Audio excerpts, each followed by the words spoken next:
Je vous propose qu'on démarre parce qu'il est 15h02. Bonjour à tous et à toutes. On va se présenter rapidement avec Guillaume. Donc moi, je suis Patricia Diot-Texier. Je suis conseillère à la CCI d'Ille-et-Vilaine. Je fais du conseil RH et en management auprès des dirigeants d'entreprise.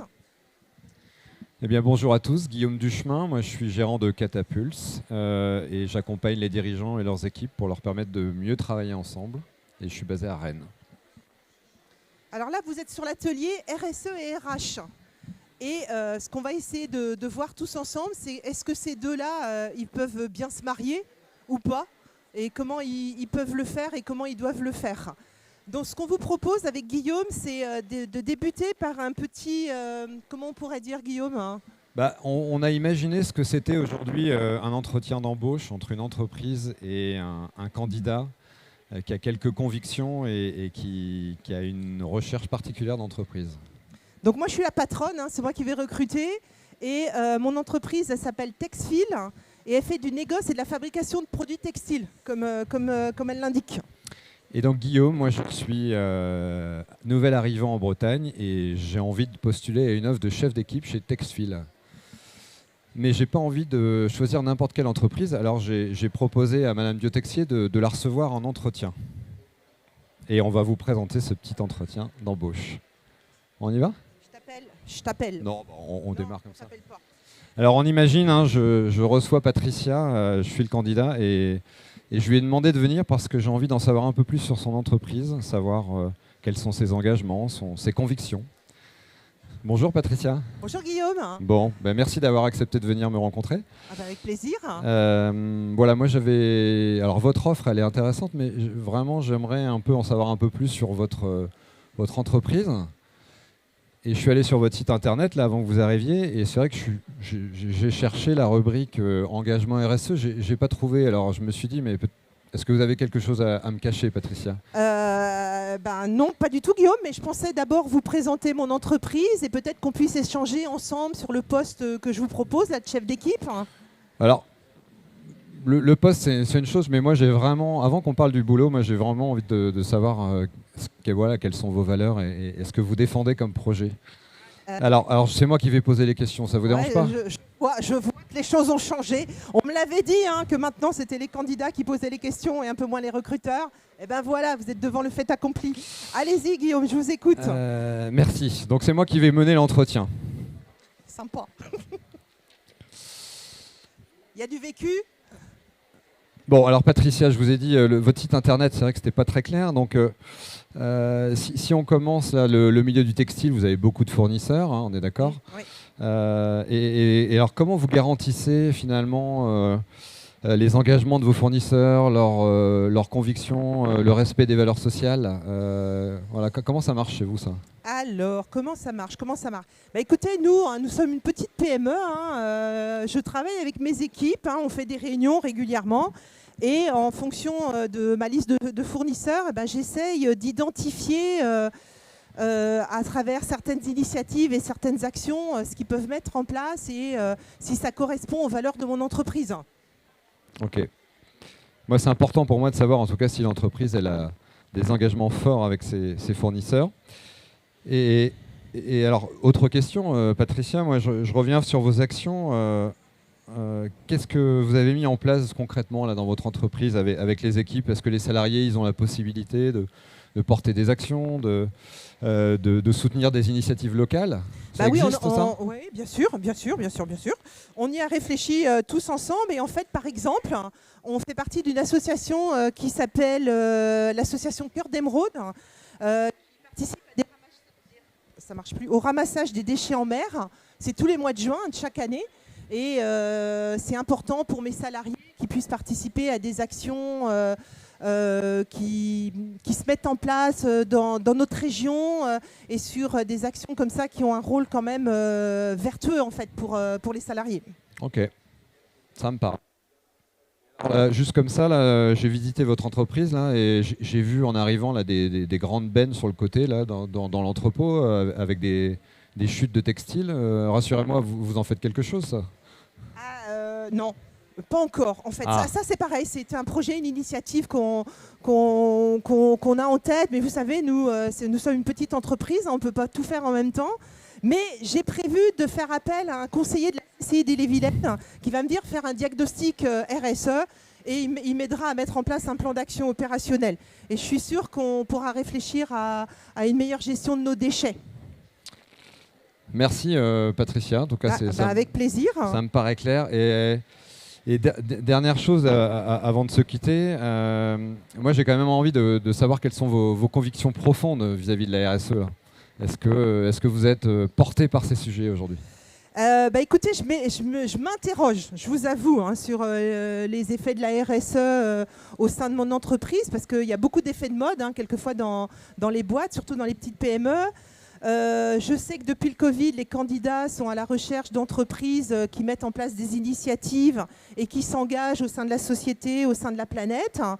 Mais nous, les entreprises, on est confrontés à tellement d'obligations, à tellement d'injonctions, que c'est quelquefois pas facile de s'y retrouver et de savoir vers quelle voie s'engager pour faire des choses très concrètes. Merci, je vous propose de conclure cet entretien et puis je vais prendre le temps de réfléchir et c'est moi qui vous rappellerai pour vous donner la réponse. Merci. Merci Guillaume.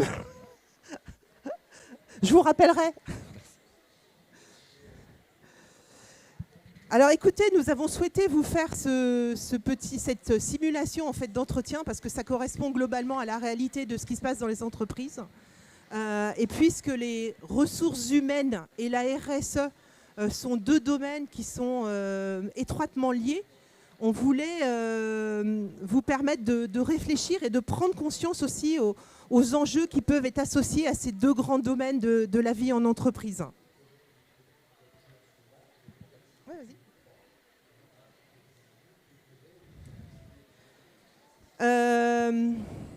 Par rapport à la simulation là, qu'on a fait, qu'est-ce que ça vous dit, vous, de ces deux enjeux, la RH et RSE ? Ça vous a pas parlé ? Ça vous a pas fait réfléchir à un certain nombre de choses ?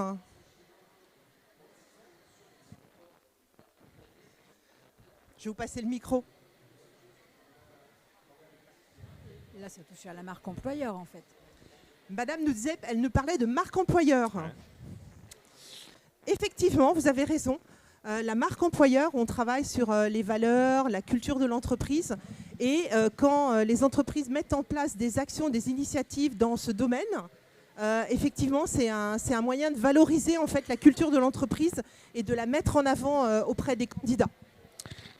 Donc l'idée dans l'atelier, c'est effectivement de vous permettre d'avoir une première prise de conscience et puis de vous apporter des premières pistes de solutions. D'accord ? Donc ça veut dire que vous ne saurez pas déployer une démarche RSE, mais en tout cas, ce qui nous importe, c'est votre capacité à comprendre les premiers pas que vous pourriez faire demain pour aborder différemment ce lien entre RH et RSE.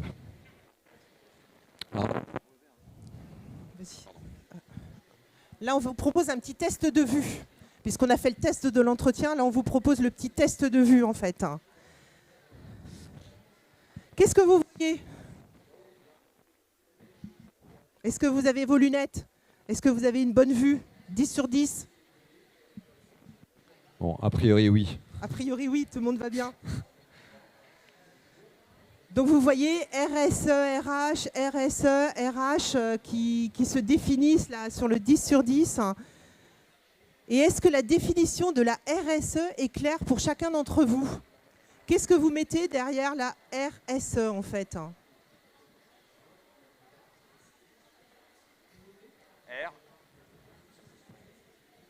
R comme responsabilité, on est tous d'accord. S comme social. On met souvent sociétal, mais non, c'est social dont on parle. Et le E pour entreprise. Donc RSE, on parle bien de la responsabilité sociale des entreprises dans le management des ressources humaines en fait, d'une boîte, d'une PME, d'une TPE ou d'une plus grande entreprise. Est-ce que c'est clair pour tout le monde ? Ça marche. Alors, que fait une entreprise responsable, Patricia ? Alors, une entreprise responsable, elle va mettre en place un certain nombre de choses au niveau de la RSE, mais aussi au niveau des RH. Elle va mesurer son impact environnemental, par exemple. Ok. Elle va utiliser des technologies plus propres. Elle va favoriser la diversité, l'inclusion dans son entreprise. Elle va également réfléchir aux services et aux produits qu'elle produit, est-ce qu'ils sont plus verts ou pas. Elle va favoriser aussi, autant que faire se peut, hein, compte tenu des tensions de recrutement sur le marché, des emplois qui sont plus locaux. Elle va essayer autant que possible de s'ouvrir au dialogue social. Elle va lutter contre la corruption, hein, pour certaines d'entre elles, alors peut-être pour les plus grandes, quoique. Elle va essayer de gérer son entreprise en bon père de famille pour être solide et pérenne dans le temps. Et elle va surtout garantir des bonnes conditions de travail dans l'entreprise. Et alors, ce qui est intéressant, c'est que ces 9 domaines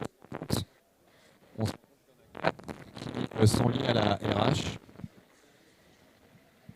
Oui, effectivement, hein, tout ce qui est QVCT, qualité et conditions de travail en entreprise, tout ce qui est emploi plutôt locaux, hein, c'est un peu comme les produits, on essaye d'aller chercher les compétences, les talents et les savoir-faire le plus près de l'entreprise, hein, parce que vous savez que maintenant, la mobilité, elle est en moyenne de 15 km autour de la vie d'une entreprise, hein, alors qu'auparavant, quelquefois, les candidats pouvaient venir de beaucoup plus loin. C'est aussi qu'elle est ouverte au dialogue dans l'entreprise. Et ça, c'est dans le management du quotidien, en fait. Et qu'elle est effectivement, c'est une entreprise qui favorise le plus possible toutes les actions et l'initiative en lien avec l'inclusion et la diversité dans l'entreprise.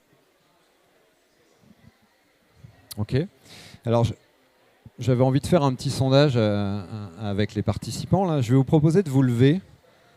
Si c'est possible, de vous lever. Voilà.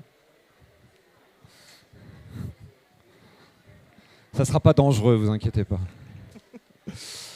Donc vous avez vu, il y a quatre leviers, domaines en tout cas, qui sont portés par les RH. Et je vais proposer à ceux qui, dans leurs entreprises, en ont mis un ou pas du tout en place, de s'asseoir. Donc si vous avez... ou dans vos écoles. Dans vos écoles, voilà. Voilà. À la fac, enfin partout. Est-ce que dans votre environnement de vie au quotidien, est-ce qu'il y a au moins un des leviers? Ceux qui ont mis en place au moins un domaine, un levier, ils peuvent s'asseoir. Bravo. Voilà. Merci, bravo déjà, hein, premier pas. Ceux qui en ont mis au moins 2 en place, les autres restent debout. Ah ah. Les entreprises qui ont... Oui, vous pouvez recommencer si vous voulez. Ah non, d'accord, autant pour la consigne alors. Non, au moins 1, au moins 2. Moins de 1, on va dire. Moins de 1. Moins de 2, vous pouvez vous asseoir. Et on a envie de voir ceux qui en ont déployé 3 ou 4, donc c'est ceux-là qui peuvent rester debout. Est-ce qu'on a des entreprises modèles? Bravo. Ouais. Bravo. Bravo, on peut les applaudir. On peut vous applaudir, bravo. En fait, c'est... Pardon, non, ce qui est important, c'est de prendre conscience qu'il n'y a pas de... Désolé, j'ai un problème avec le micro. C'est de démarrer et de prendre conscience qu'il y a plusieurs étapes et c'est ce qu'on a envie de vous partager tout à l'heure. Oui, ce qu'on avait envie de vous dire, c'est quel que soit le sujet en entreprise, il n'est jamais trop tard. C'est toujours le bon moment pour démarrer, puis c'est surtout votre moment pour démarrer. Que ce soit en RH ou en RSE, il n'y a pas un tempo qu'on doit vous imposer. C'est à vous de voir comment vous souhaitez que ça se mette en œuvre dans votre boîte.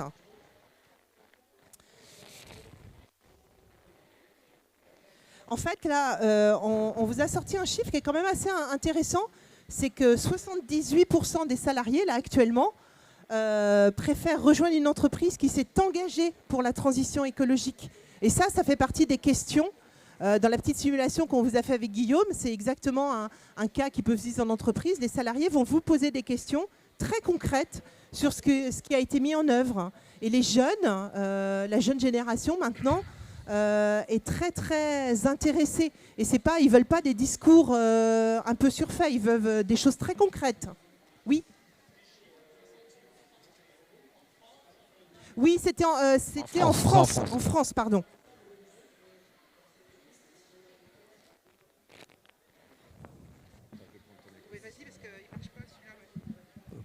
pour continuer sur quelques éléments de contexte et de prise de conscience, effectivement, il y a un podium qui nous a semblé intéressant, c'est de comprendre ce que les attentes des collaborateurs, ce qu'ils recherchent en priorité quand on les interroge, et surtout ce qu'ils identifient comme ce qui manque dans les entreprises. D'abord, pour eux, ce qui leur manque, c'est un alignement, une vision claire et un alignement quotidien entre les valeurs de l'entreprise et la réalité. Donc ça, c'est un point sur lequel ils vont vous challenger. La deuxième chose, c'est qu'ils cherchent un environnement effectivement de confiance et d'autonomie pour être un acteur clé dans l'entreprise au quotidien. Et le troisième point qui nous a semblé important, c'est effectivement leur besoin d'avoir un environnement d'expression, de parole, d'interaction avec le dirigeant, entre eux, en tout cas d'être au centre des discussions et du projet de l'entreprise. Et ça, quelque part, pardon Patricia, mais qu'on parle de RSE ou de tout autre projet, en fait, on se rend compte que c'est des fondamentaux. On n'a pas attendu la RSE pour mettre ça en place. Il y a des entreprises qui le font déjà, et ce sont aujourd'hui justement celles qui ont finalement des piliers importants pour embarquer leurs collaborateurs dans un projet d'entreprise. Donc c'est vrai que ce qu'on veut aussi, c'est que cette relation RH-RSE, elle est omniprésente, et on voit bien qu'on a besoin de construire des conditions pour permettre aux équipes d'être au centre de l'entreprise et du projet. Alors qu'est-ce qui se passe si on ne fait rien ? Ah non, pardon, que se passe-t-il ? Ce que je voulais partager avec vous aussi, c'est finalement d'avoir en tête qu'on est dans un moment où il y a beaucoup de choses qui changent, et que c'est un mouvement qui est inéluctable. Donc la première nécessité pour le dirigeant, c'est de se questionner sur le cap, sur la direction qu'il a envie de prendre. Ce qu'on sait aujourd'hui, c'est que le modèle historique, il est en train de décliner, hein. Les anciens modèles ne fonctionnent plus.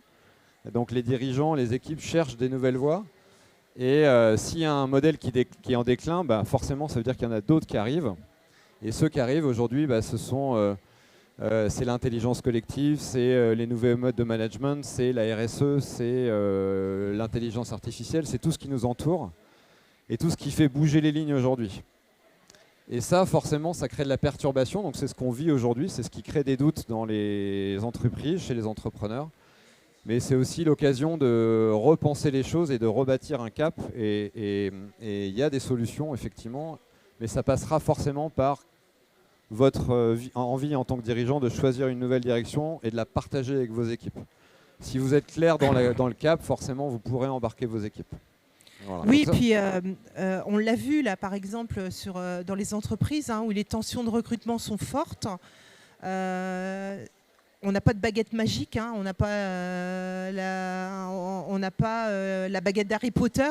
C'est extrêmement compliqué maintenant d'être attractif et de faire venir des candidats parce que les attentes sont totalement différentes.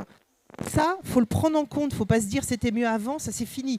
Maintenant, on est dans un autre modèle et effectivement, il faut travailler sa marque employeur, il faut travailler les conditions de qualité de vie au travail, il faut réfléchir à son management, il faut intégrer la RSE et la RH parce que c'est deux domaines qui doivent aller dans le même sens. Et effectivement, moi, je suis d'accord avec toi, Guillaume, le cap sera beaucoup plus clair et après, effectivement, faudra communiquer, favoriser en fait l'interconnexion et puis du travail de réflexion avec vos salariés pour bien les impliquer là-dedans. Alors, ce qu'on voulait partager aussi, et Patricia va revenir dessus, c'est sur les conséquences, parce que là, on se dit que c'est un tournant important pour les entreprises, et la question, en tout cas, que vous devez vous poser en tant que dirigeant, c'est qu'est-ce qui va se passer si je ne fais rien ? Et qu'est-ce qui se passe déjà, d'ailleurs ? Déjà, si vous ne faites rien, et pour les entreprises qui n'ont pas pris le train, il est déjà parti depuis longtemps. Si vous êtes toujours sur les quais et que vous attendez que le train passe, c'est trop tard. Parce qu'en fait, vous allez avoir des difficultés de recrutement, donc ça va avoir un impact sur votre performance. Vous allez avoir du turnover, vous allez avoir du mal à fidéliser les salariés qui vont imaginer que l'herbe est plus verte ailleurs et qui vont aller voir d'autres entreprises. Il y a ce qu'on appelle aussi la grande démission ou la démission passive, c'est-à-dire que les salariés vont être présents, mais vous allez voir assez rapidement une baisse de productivité ou de performance de votre entreprise. Et je ne suis pas pessimiste, c'est un constat, c'est très factuel. Les talents en interne, vous n'allez pas pouvoir nécessairement les garder. Et puis, quand les gens partent, ça se sait, ils communiquent. Ils communiquent sur les réseaux sociaux, ils parlent de votre entreprise. Et petit à petit, ça peut avoir un impact sur l'image et l'attractivité de votre entreprise. Donc c'est important d'y réfléchir. Et puis effectivement, les contentieux peuvent monter un petit peu avec des actions un peu plus juridiques et réglementaires. Et surtout, au final, c'est une perte réelle de rentabilité de votre entreprise. Alors, on vous a déposé un document voilà, qui est un peu une grille de lecture. On vous invite en tout cas à l'issue de l'atelier à prendre un peu de temps pour vous questionner, essayer d'évaluer comment votre entreprise vit aujourd'hui la RSE et peut-être d'imaginer les premiers pas pour la suite. En tout cas, ce qu'on peut partager, c'est que ça coûte cher aux entreprises. Parce que on sait qu'un recrutement raté, ça va vous coûter plusieurs dizaines de milliers d'euros. Et puis on sait surtout que les pertes de productivité derrière, elles montent très vite. Ouais, retenez le chiffre de 30, Voilà. peu près, hein, c'est à peu près à la grosse louche. C'est la base 30. Alors heureusement, et on n'est pas là que pour se faire peur, il y a des solutions. Et on avait envie d'en partager quelques-unes avec vous cet après-midi. La première, Patricia ? Tu le disais, hein, Guillaume, tout à l'heure, il faut définir un cap. Quelle est ma stratégie ? Quel est mon projet d'entreprise ? Et ça se travaille. Et souvent, dans l'entreprise, vous avez déjà beaucoup de contenu, mais vous ne savez pas nécessairement comment bien le communiquer, tant en interne auprès de vos salariés qu'en externe auprès de vos parties prenantes. Mais il faut définir le cap et partager votre projet d'entreprise. Et surtout, il faut que vous soyez authentique et transparent. Parce que la plus grosse difficulté que moi je rencontre, par exemple, dans les entreprises, quand je travaille sur les valeurs, la culture, c'est facile de mettre des bons mots, des mots très sympas. Mais est-ce que vous l'incarnez au quotidien ? Et c'est là le vrai sujet. C'est pas tant de dire je favorise le bien-être de mes salariés au travail, si dans la réalité, il y a beaucoup d'arrêts maladie, il y a des burn-out, et si le management, il n'est pas terrible. C'est en fait comment, dans le quotidien, vous le mettez en place, comment vous l'incarnez. Vous impliquez vos salariés dans un plan d'action opérationnel. Écoutez vos salariés, souvent ils ont de bonnes idées, ils ont de bonnes réflexions. Tout ne se met pas en œuvre, bien évidemment, mais plus vous allez les impliquer, plus vous allez créer un climat de confiance et participatif. Et souvent, les salariés sont très intéressés par les entreprises qui créent ce dialogue. Vous améliorez les conditions de travail, parce que plus vous impliquez les salariés, plus ils sont contents, plus ils sont performants, plus ils ont des renvois de reconnaissance aussi dans leur travail du quotidien. Et effectivement, et ça c'est un peu le sujet du jour, la RSE doit s'intégrer dans les processus RH et la RH doit s'intégrer dans la stratégie RSE de l'entreprise. Tout fonctionne ensemble, hein, vice-versa. Ce n'est pas l'un plutôt que l'autre et l'autre plutôt que l'un. C'est exactement la même chose, sur un pied d'égalité. Pour compléter, j'aurais envie de dire, on parle beaucoup de communication, ce qui va être, à mon sens, fondamental. Et là, on peut ne pas parler de RSE, mais dans la vie de l'entreprise, c'est questionner les moments d'animation, d'interaction que vous avez, vous, avec vos équipes, les équipes entre elles, les services entre eux, parce que finalement, une culture d'entreprise, ça se déploie aussi au quotidien et à des rythmes fréquents. Et on parle beaucoup de communication. Voilà, je vous invite à questionner finalement à quel moment les personnes en entreprise se mettent en situation d'interagir les uns avec les autres. Et c'est ça qui va aussi permettre de porter des projets comme la RSE. Et puis, clarifier les rôles et les responsabilités, parce que votre cap, il va aussi poser les bases d'un nouveau cadre peut-être, de nouvelles responsabilités, de nouvelles interactions, donc peut-être de développement de compétences. Et c'est ça qu'il faut effectivement imaginer et penser avant de lancer une démarche RSE. Et c'est ça qui va aussi donner du sens dans les phases de recrutement. En tout cas, moi, quand j'ai sollicité Texfil, j'avais envie de savoir voilà, ce qu'ils allaient m'apporter aussi, moi, demain dans mon projet personnel. Et vous savez, même si vous ne pouvez pas apporter concrète lors d'un entretien de recrutement, c'est la manière dont vous allez mener l'entretien qui va être important. Si vous expliquez clairement, non, j'ai pas encore mis d'action en faveur de la RSE, par exemple trier mes déchets, mettre en place par exemple des bornes électriques parce que je veux renouveler ma flotte et ce sera plutôt des voitures électriques plutôt des voitures traditionnelles. Je sais pas, telle et telle action, c'est pas grave, mais ça vous pouvez l'expliquer. Par contre, ça fait partie de mon projet d'entreprise. On se donne 6 mois, 1 an, 2 ans pour le faire. Les candidats, ils sont intelligents, ils sont capables de comprendre que le temps de l'entreprise et le temps du quotidien ne sont pas toujours les mêmes. Mais il faut savoir parler et expliquer ce qu'on fait en fait. Alors, je crois qu'il y a une 7e solution, Patricia, qu'on n'a pas partagée. Vas-y. Ah oui, Oui. Être prêt à changer, bien évidemment. Oui. Parce que quelles que soient effectivement vos envies et les besoins de l'entreprise, le premier déclic, c'est votre capacité à changer, que vous soyez dirigeant, que vous soyez manager ou salarié, peu importe. Tout ce qui se passe aujourd'hui, ça nous questionne et ça nous met en situation de devoir changer. Et notre rôle aussi avec Patricia, c'est d'accompagner ces changements et de permettre ces mutations d'entreprise qui pour certains paraissent évidentes, qui pour d'autres sont forcément plus difficiles. Moi, dans les boîtes, je leur dis souvent, faites la stratégie des petits pas. Un pas après l'autre, tranquillement. Vous mettez en place des gros projets, vous associez vos salariés et d'autres parties prenantes si nécessaire. Ça peut être aussi votre fournisseur, votre banquier, vos clients, enfin qu'importe, à vous de voir. C'est vous qui avez la main pour ça. Et vous avancez progressivement, petit pas à petit pas. Souvent, on a tendance dans les entreprises à vouloir tout faire rapidement parce que quelquefois, il faut avancer. Mais sauf que beaucoup de chantiers ne vont pas jusqu'au bout. Et ça, c'est extrêmement frustrant et décevant pour les personnes qui s'y sont impliquées. Vaut mieux faire moins, mais aller jusqu'au bout de la démarche. Ouais, ça marche. Pardon. Et donc, effectivement, là, on parle de solutions. La question, c'est comment on peut mettre ça en œuvre. Et alors, tu as déjà apporté quelques éléments de réponse. Je vais venir compléter. Puisque ce qu'on vous propose, c'est de noter finalement 5 étapes successives pour réussir à porter un projet RSE, un projet de changement dans l'entreprise.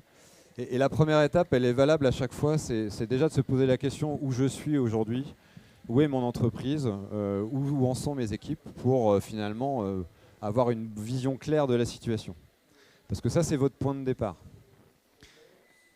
Et ça, vous pouvez le faire avec effectivement des collaborateurs. On parle parfois d'un comité RSE. Ça peut être l'occasion effectivement de former un premier groupe et avec quelques explorateurs, des gens qui ont envie finalement de co-construire une première vision d'où on est. Et puis surtout, ce qui va être important, c'est où est-ce qu'on a envie d'aller. Ça serait quoi nos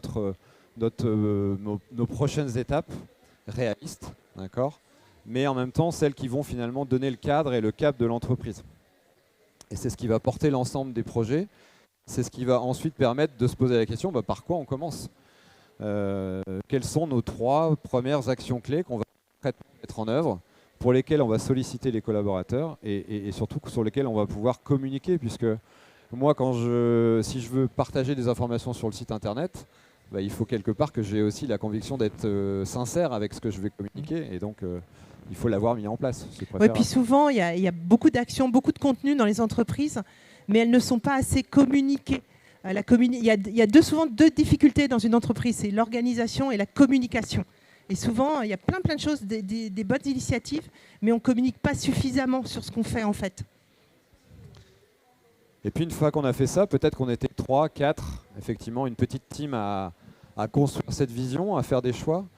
Mais en fait, on ne va pas y arriver tout seul. Donc l'étape d'après, c'est comment on va chercher le collaborateur, comment on raconte une histoire, comment on donne du sens et on fait envie.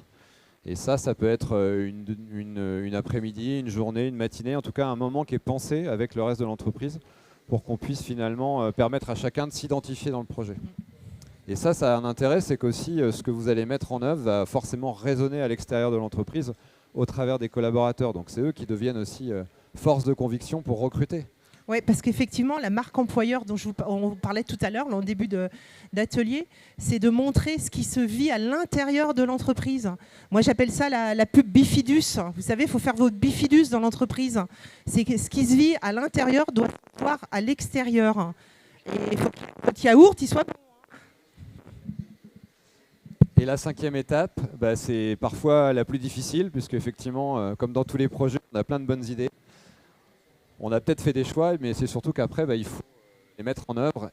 Je vous invite effectivement à avoir une vraie vision d'un projet avec des échéances, des étapes, du suivi, d'où l'importance effectivement du comité qui va être la clé finalement pour porter les messages et la mise en œuvre. Oui, et un puis que comité ça RSE, ça ne veut pas dire 15 personnes, hein, ça peut être 2, 3 deux, personnes trois, ouais, c'est à pas- l'échelle de ouais. votre entreprise en tout cas. Souvent, on a tendance à vouloir. La difficulté, c'est qu'on a envie d'associer tout le monde. Mais ce n'est pas nécessairement les personnes les plus pertinentes.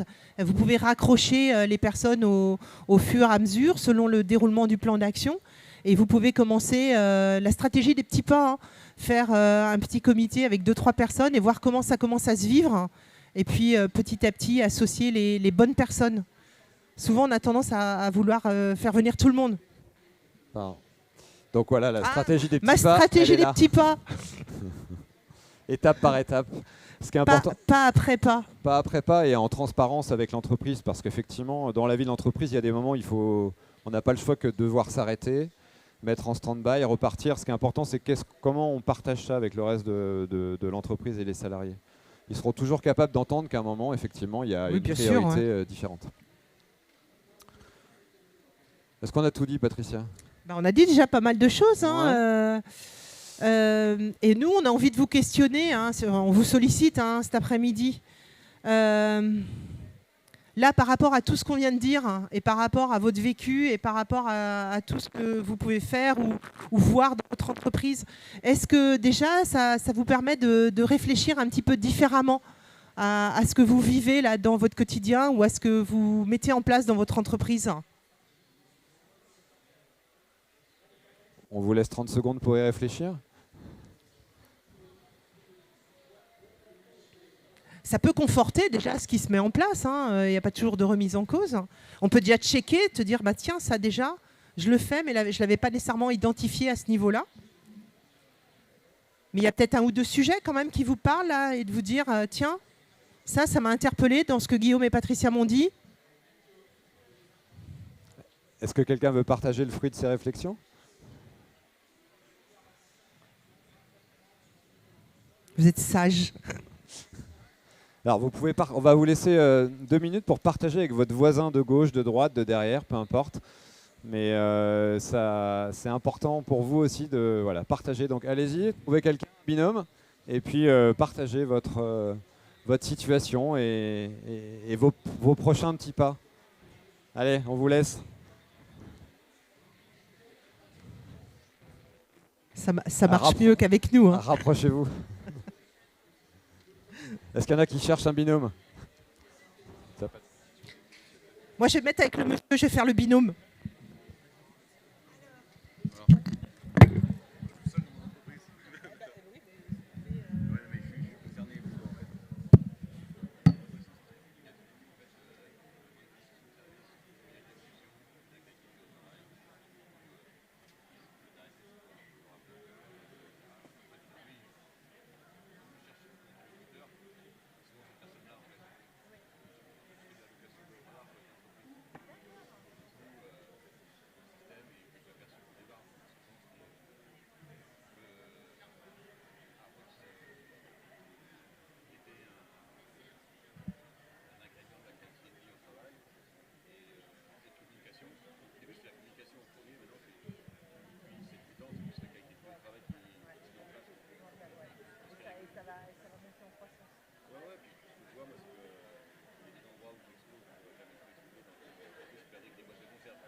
Bah oui, oui. Des fois, j'en mets 4-5.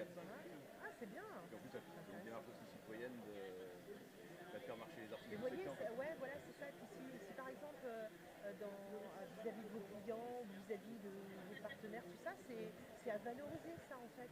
Votre rôle en fait, quelle est l'utilité de ce que vous faites? C'est ça en fait qu'on a envie de savoir. Et l'avantage aussi, c'est que mon statut de travailleur handicapé, c'est comme si on travaillait avec un ESAT plus adapté. D'accord. C'est vrai qu'après, on a difficulté, c'est de trouver la bonne personne. Et après, bon, j'en fais, je fais de l'inclusion parce que je suis étudiant. Ouais, c'est bien. Après, des conséquences là à 150%. Bah, bravo, c'est bien. Mais par contre, c'est vrai que moi, je suis tout seul. C'est pas grave. C'est intéressant. C'est intéressant. Eh ben, je vois que ça cogite quand on fait des petits binômes.